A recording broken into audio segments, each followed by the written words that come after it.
demander la suspension des poursuites contre Ousmane Sonko.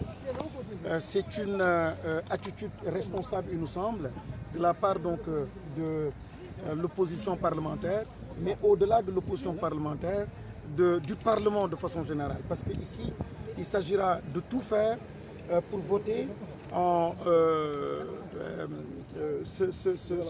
rompant les liens avec donc, des logiques de parti ou des logiques de consigne de vote pour mettre en avant le seul intérêt donc, supérieur de la nation. Aujourd'hui, tous les Sénégalais souhaitent voir la paix revenir, la sérénité donc revenir. C'est vraiment le souhait des chefs religieux, le souhait de la société civile, des populations, des Sénégalais globalement.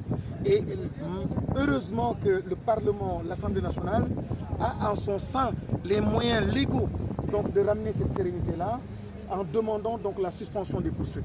Articles 51 et 52.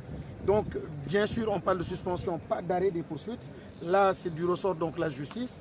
Et nous demandons aux députés de la majorité de retrouver leur liberté, de retrouver donc leur dignité, de retrouver leur sens de la responsabilité pour voter donc cette résolution-là pour que les poursuites soient suspendues. En suspendant les poursuites, naturellement, on est obligé de les suspendre pour une période. Et la période donc visée, c'est la période donc de la session unique qui prend fin donc le 30 juin 2021. Donc là, c'est encore une fois la force et la dignité d'une institution telle que l'Assemblée nationale qui a longtemps courbé l'échine. Et c'est pour cela d'ailleurs que nous vivons énormément de difficultés. Et j'espère que cette fois-ci, avec cette porte-là que nous enfonçons, que nous ouvrons, l'exécutif comme la majorité, comme toutes les bonnes volontés seront appuyées dans cette résolution-là et qu'elle soit votée donc en mode fast-track comme ils l'ont fait au moment donc de lever l'unité parlementaire d'Ousmane Sonko. Monsieur Guirassy, le député Ousmane Sonko a été inculpé et placé sous contrôle judiciaire selon nos dernières informations. Est-ce que cela peut avoir une quelconque influence sur la procédure que vous venez de mettre sur... Oui, je pense que sous contrôle judiciaire lui permettra certainement de continuer donc de faire son travail à l'Assemblée nationale.